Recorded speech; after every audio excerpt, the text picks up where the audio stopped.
Hey y'all, welcome to the Clock Tower. I'm Colton, here with Brandon. 5 cards, 5 minutes returns with uncommons and commons for DanMachi. Brandon, what's our first card? First up, we have Present of the Croquettes, Hestia.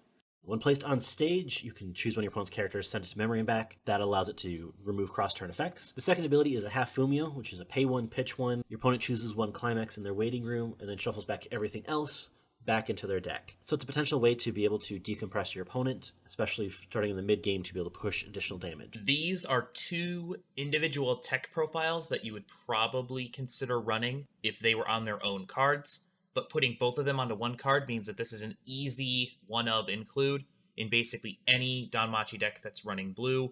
Next, part-time job on the side, Hestia, on play. Look it up to 3, choose an event, add to hand, and if you did, ditch from hand.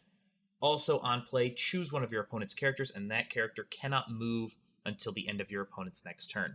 Another thing that has 2 useful abilities on it. One, in a 12-event DanMachi deck, you're going to hit an event off of this, what's essentially a 3-card Akatsuki for events. You're going to hit an event often enough that you're going to be able to get them into your hand pretty consistently. It's also a filter, so it can get rid of extra climaxes, which is especially useful when you're running pants.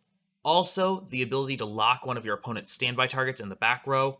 Excellent piece that is super useful in the current meta. This card allows DanMachi to keep its deck moving, but also consistently win board on offense against bigger standby decks. Yeah, the effect to be able to mill 3 and potentially add an event back to hand, events helping to be the driving force of the deck that you're running. Basically an auto include with that already. But on top of that, to be able to lock characters in place, whether it be runners, whether it be standby targets, whether it be early plays, you're able to put things in place and keep them there as often as you put this card out there.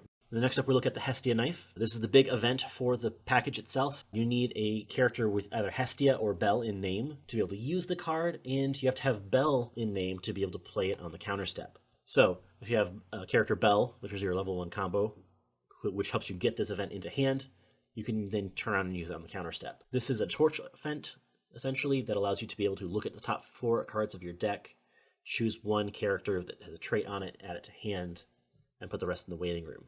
It is the target for the level 1 combo, so it's easy to get into hand. It also can be played without fulfilling the color requirements. So when you have your red climax combo down, if you're at 1-0 and you only have red, you can still play this on the following counter step.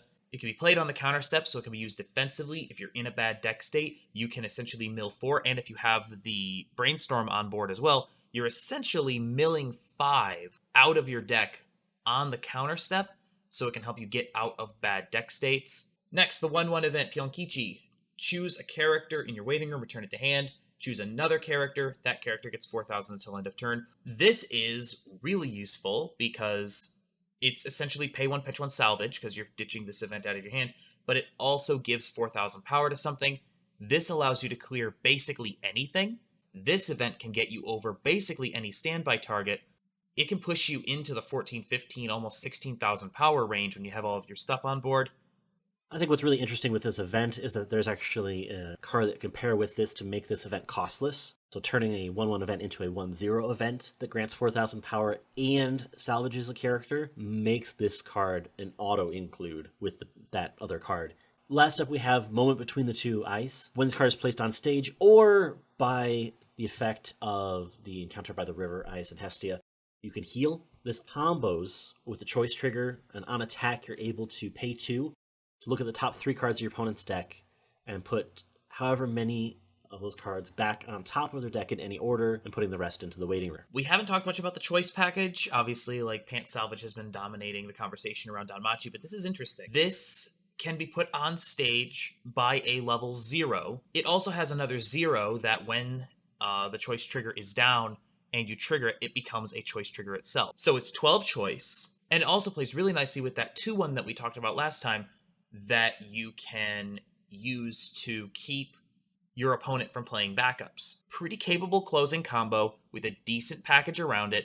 And that's it. Thank you so much for joining us. We will be back on Tuesday with a clock talk, followed by another 5 cards, 5 minutes next week for our next set. Brandon will have a deck the following Tuesday, and in 2 weeks, I think we just have more 5 cards, 5 minutes with all these sets being announced. Until next time, thank you so much for joining us. Please like, share, comment, and subscribe, and have a good one. We'll see you then.